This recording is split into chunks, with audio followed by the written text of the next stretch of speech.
Well, this is not the breaking news that I wanted to bring you guys. Apparently, Rome Odunze suffered a knee injury against the Tennessee Titans, and per Matt Eberflus will be undergoing an MRI. We're going to talk about it all and more, break it down. But first, we got to play that intro.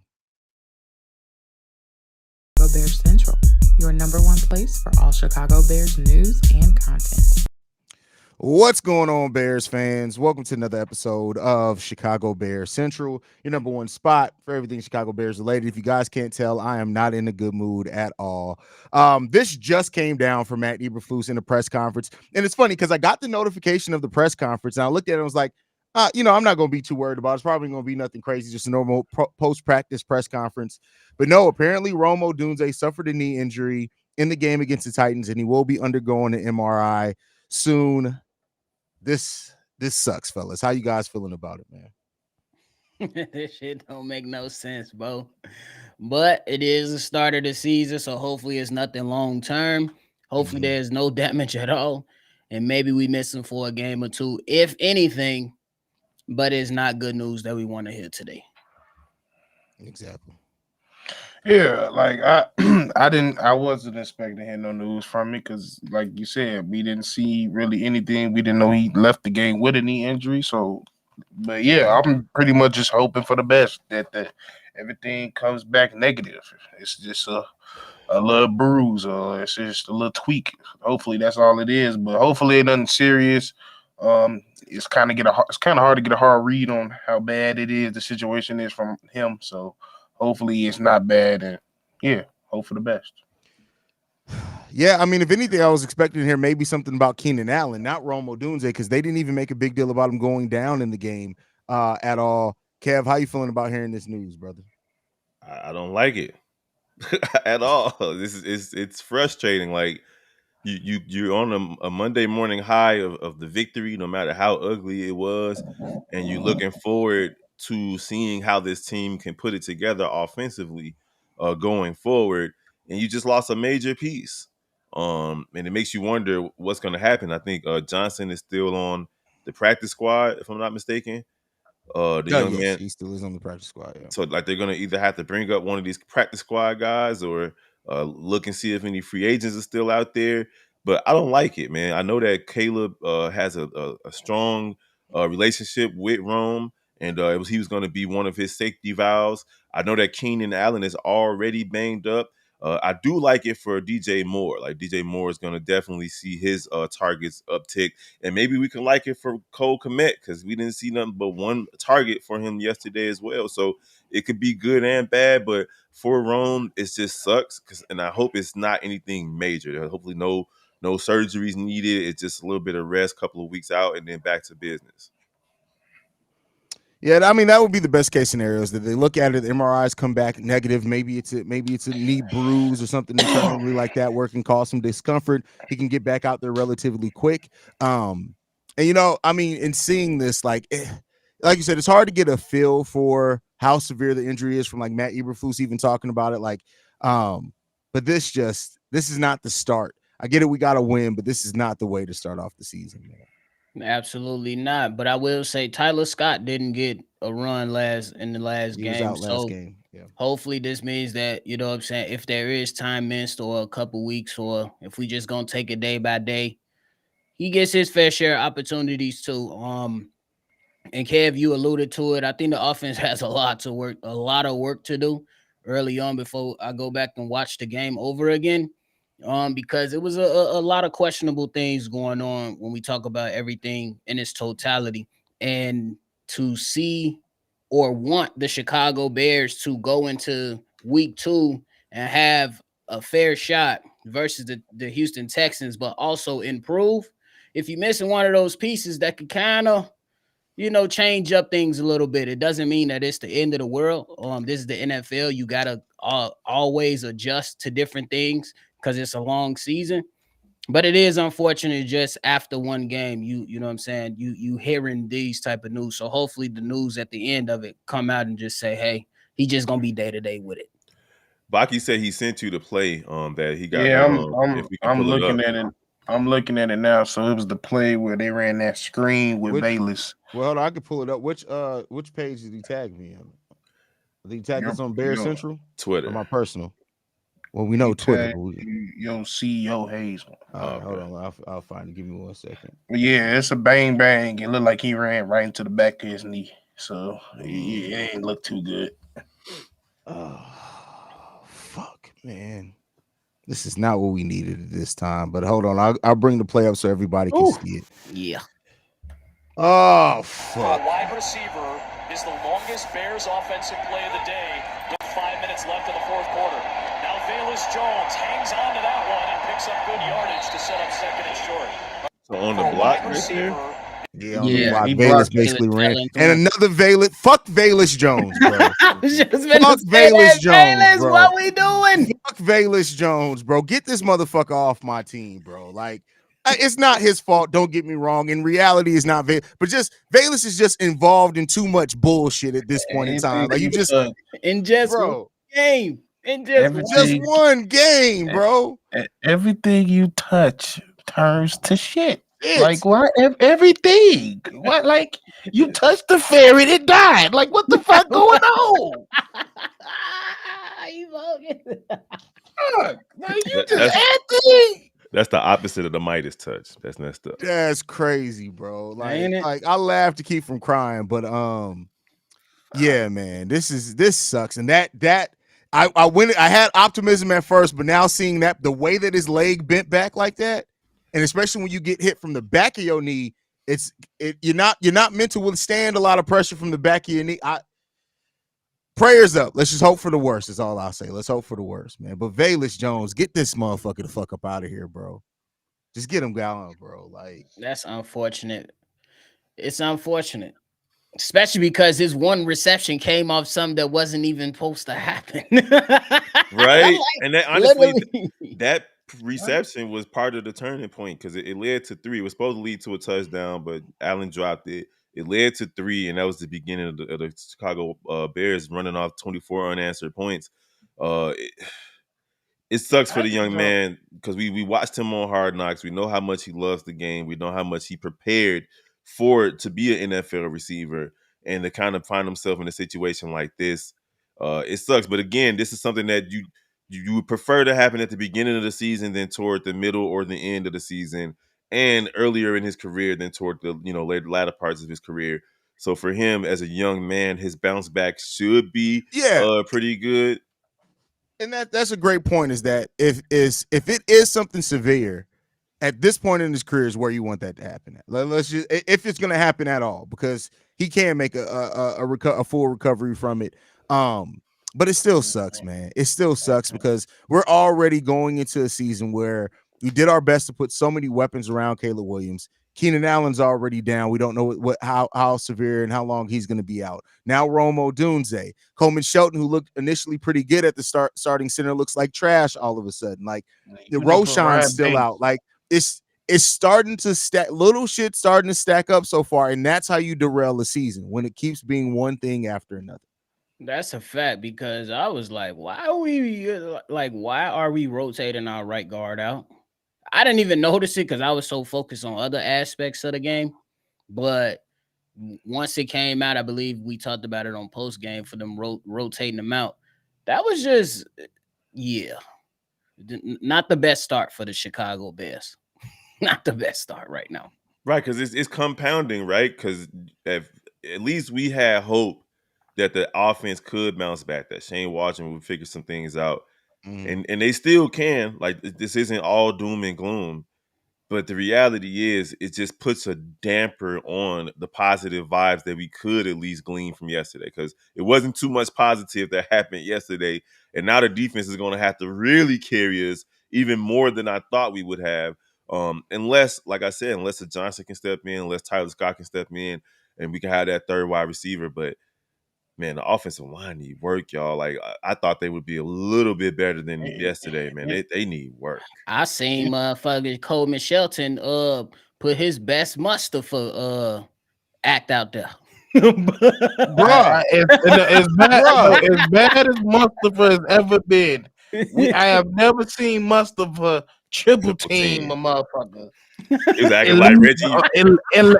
It did. I have never seen. And then I've never seen Mustafa get put on his ass by a linebacker. Not a D-line, a linebacker. Several times. Put Ryan Bates, soon as that nigga healthy, put him back in center like you decided to be. Coleman Shelton is so far, and this again could change. So far, he's that kid that has great practices, but every time the game's on the line, you just look at him, you like, nigga, you was hitting home runs in practice. Why can't you hit nothing to save your life right now? Sorry, I'm projecting some of my middle school baseball team on us right now, but like it happens, bro. Like I've never seen a center get put on his ass the way I seen that man get put on his ass. You know how many times we saw him yesterday just trying to scratch and claw to get back to the person he's supposed to block from the ground. Bitch, like that was Coleman Shelton's game yesterday. I mean, to be fair, we did say it wasn't gonna look pretty for the offense. We didn't know it was gonna look that bad, right. But we did anticipate some type of struggle with them, and it just seemed like we understood that the offensive line they have to go into certain situations with the rhythm. We thought that the rhythm was there because Haize definitely shouted out Nate Davis for having 5 weeks of practicing and no BS. Yep. And that shit was that shit was weird. It all didn't matter. Like none of I don't know what to rotations was stupid. Like I'm gonna say this. I don't want to ever see Every get more snaps than Cole Kmet ever fucking again. Well, I think they were trying to compensate for how big the Tennessee Titans defensive line. I know where you're coming from. I mean, but that's why you would go with Cole Kmet. That's the whole point. Quick pass. Stop trying to do these low developing ass passes. Shane Waldron really disappointed me yesterday. He was my that game plan was bullshit. That game plan was pure bullshit. In pregame, we talked about what we were excited to see the most, and I was excited to see what Shane Waldron could do because we haven't had a good offensive coordinator like almost ever for the Chicago Bears. And it's looking like more of the same. At least after one game, I'm not going to jump off the bridge. It's going to take a few more games to see if he can game plan the Bears into being a respectable offense. But I don't want to see a team where we just come in expecting the defense to carry us for an entire season again. It's just not something that I want to see, bro. We didn't see any type of cross patterns. We only saw like 1 or 2 slants. We saw more screens than necessary.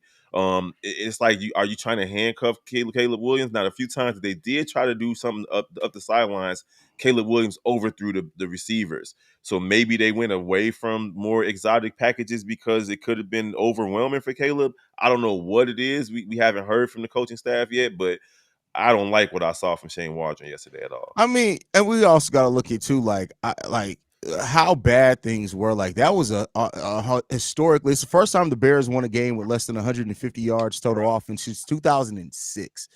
In that game, keep in mind, we lost Keenan Allen. Apparently, Rome Odunze went down. We didn't even know it. Nate Davis got benched during the game. Like Vegas got benched. Velas got benched during the game, which is weird because he's already coming off the bench. Like it's just like can we say he got benched because the motherfucker in crunch time got the ball passed to his punk ass. We were still giving the nigga apparently it's because of how many people were hurt, because the damn play that Rome got hurt on, that was the running play, right? So the pass play happened later. So at that point, you just go into who you can go to.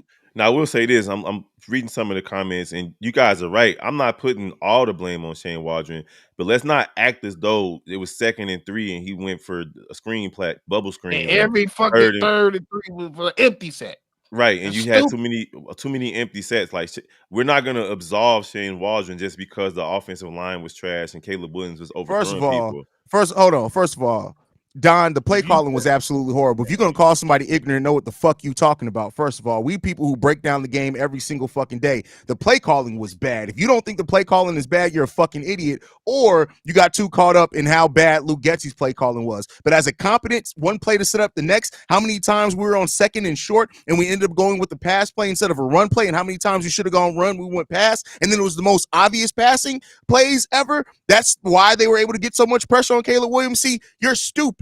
And that's okay. Most sports fans are fucking casuals. It's okay. But you're gonna come in here and call us ignorant? Watch your fucking words, my boy. Because all three of these people on this panel right here put in more work watching and understanding the game of football than you ever will. And you will never come in here and disrespect this panel. Watch your ass on that. Because this ain't fucking ESPN like I've been telling y'all for 3 fucking years. You come in, you can disagree, but don't ever get fucking disrespectful because I guarantee you that will be the end of your shit. Watch your ass, my boy.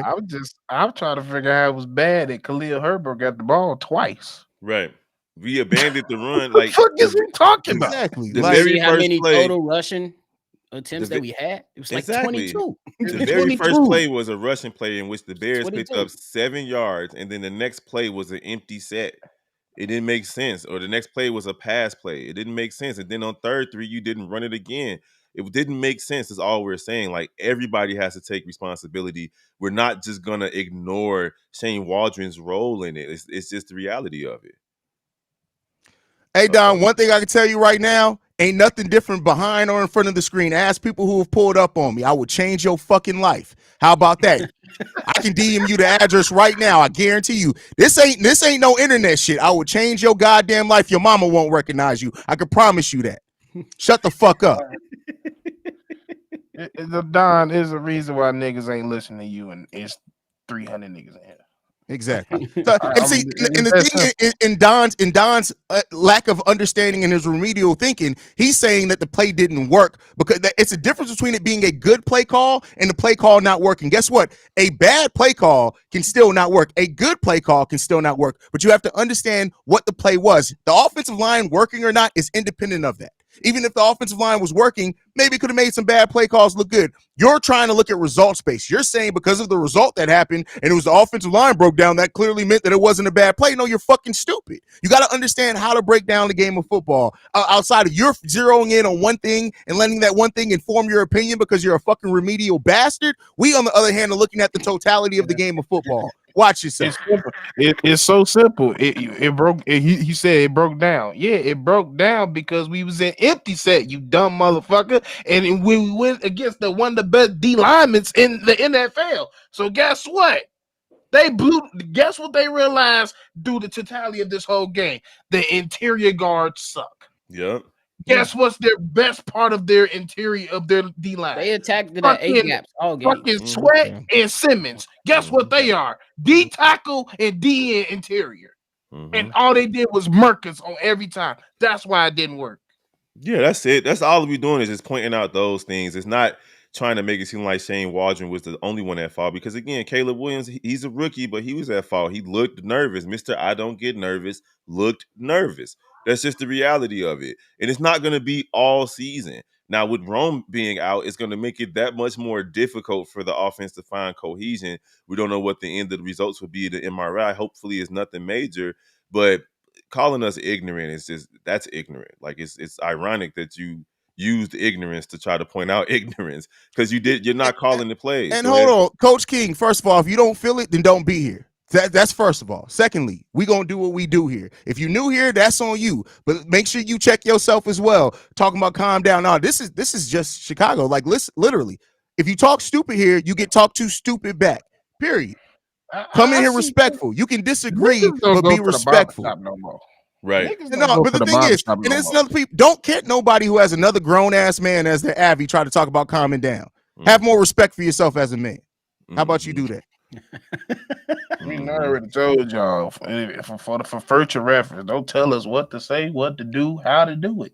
Because just like how we did it, you can create your own shit and go run it how you want to run. Why do you all think they kind of went away from the run yesterday? One and two, why didn't Khalil Herbert? Because it wasn't the game plan. It's that simple. Well, that was not the game plan. Here's the thing, though.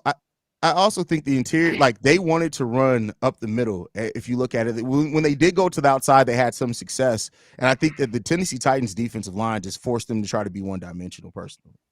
But go ahead, Bobby. What were you about to say? Oh, I was going to say, honestly, I don't know. Because I watched Shane Waldron before he came to Chicago, and I seen plenty of games to where they were down.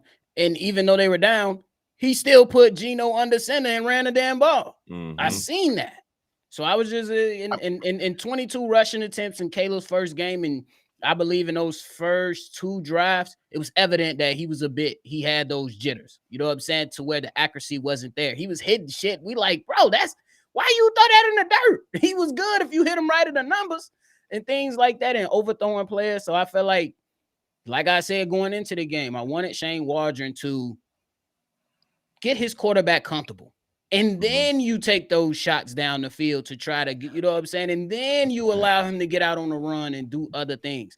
But there was some opportunities where you could have came right out of the bootleg. You hit your tight end or DJ Moore on across the route in the flats. Them quick, easy 3, 4, 5 yards pickups. Those get Caleb going. Hey, let's get back to the line. We seen in the second half of the game when they kind of picked up the tempo. He performed or looked at least a little bit more comfortable. So they'll figure it out though. But Kev, to one of your points, I think that if you add Tyler Scott in there, we seen Caleb Williams has some type of chemistry with him, or at least we heard about it early on in training camp. Kind of faded away a little bit in training camp. But I think Tyler Scott, if there is some time missed by Rome Odunze, should be able to fill the void just well, especially if you still got your 1 and 2 out there. Mm-hmm. I just think it wasn't the game plan, because if you pay attention to anybody that runs the ball, it's all about attitude and want to, and it's a consistent thing over the game, especially if it's working. There's very rarely that's the game plan, you go away from it. So to Kev's point, you don't start the game off with positive runs by Swift, and then you take the ball out of this game. Yeah. There was too many times where we ran the ball one time and then we tried to bootleg off of it. You can't. That's not a setup. You have to set the plays up. He was doing that way a few times where the first play was a run play to a certain direction. Then the second down, it was like second and manageable, second 4, second and 5. We ran the inside zone. That put us either in first down or third and manageable. What he do after that? He get on the center. That gives the defense the idea that we're going to run. Then he bootlegged off of it. They bid on it. Now you could throw it over their head. Instead of that, it's like he tried to establish the pass way too much more than to write the right story, set them up so you can set them up for that pass at the right time. Because he could have did it. Maybe it wouldn't have worked in the first half, because you set them up in the first half. That's second time in the second half, you could have been thrown over their head all day. But you didn't do what you had to do in the first half to set it up. As far as Caleb being under center, he played in the shotgun a lot throughout his career, college career. Mm-hmm. So do you think that they're still trying to keep him comfortable with what he's used to with being in a shotgun as opposed to under center? Or should they just scrap all of that and get him prepared to play NFL pro style offenses? Don't tell me. Real quick, because this is kind of why I was higher on Marquise Daniels coming out of LSU. Is this his name? What's his name out of Yeah. Jaden Daniels. Jaden Daniels out of LSU, because he was more pro ready. Do we think that Caleb Williams needs to be more under center regardless of what he's comfortable with? I think long term you need you need your quarterback to be under center. And I think especially when you look at taking advantage of the weapons that we have, like we got away with it some, but we didn't win a lot of games with Justin because of Justin's ability to run and how much of our running offense he was a part of. But to me, you got to have him under center more. Like we saw more Wildcat than we saw Caleb under center yesterday, and that's just not going to work long. You came in the preseason under center. You came into training camp, mini camp, saying that we're going to work on him being under center. Yeah. So I don't understand where they went wrong at, or saying that, not towards you, Kev, but I don't understand why wouldn't you go at least mix it in, not go the entire game in empty set. That's what it is. Like to Kev's point, they tried to make it more USC than the league. And the thing is, you can still run the league because that's why you got Sweat. That's why you got Khalil Herbert. You didn't fucking use Khalil Herbert. Yeah. Like there's some things that you can take the pressure, because the best friend of a quarterback is a fucking running back in the defense. You got it. And your tight end. And your tight ends. And you got two of them. You got two of them. That's why we thought we would see so many two tight end sets, because like we have the personnel to do it. And yes, it was one game. We're not trying to overstate. Like, yes, it was one game, and it could very well change from one game to the next. We'll see how things start developing as far as trends over a few games. But like, it just little things like that we saw. We got to start getting together, man. Yeah, and the last point that I wanted to make is that this offensive line has shown that they are more physical when you say, let's get down here, let's go pick up some yards. Yeah. I'm telling you right now, if you go into Sunday night thinking that you finna back off, you're gonna get whooped. Yeah. They're gonna whoop our ass if you run from the fight. You gotta take the fight to these teams. You was able to get a win, and we happy about the win. But now it's about next week, and I hope they looking at all this, which they will. But the game plan got to be better. That's a fact. Any last thoughts, fellas, before we get up out of here, man? That's funny. Y'all got Nate Davis bitch. Y'all did it. Y'all did it y'all damn self. Y'all know this nigga can't pass protect. So why the fuck did y'all do that to him? Because that's the strength of the offensive line is run blocking. That's really the strength of the offensive line. Even he can run block his ass off. Exactly. Yeah. Exactly. And last season, we saw the other quarterback be able to scramble away from some of the circumstances that occurred yesterday. And that's just not what it is. We got a pocket passer now. We got to figure these things out and get it fixed real quick because the W, it just feels kind of empty to be 100, especially now with this Rome Odunze news of him being injured. And hopefully this is not major, but it takes away the steam and it takes away the positivity of it. Sure. Yeah. Well, y'all make sure y'all stay in tune with this, man. As y'all can see, when news drops, we drop, man. Y'all can follow us at Chi Bear Central. You can send us any feedback, questions, comments, concerns, ChicagoBearCentral@gmail.com. Then lastly, if you want to leave a text message and or voicemail for the mailbag, number to do so, 773-242-9336.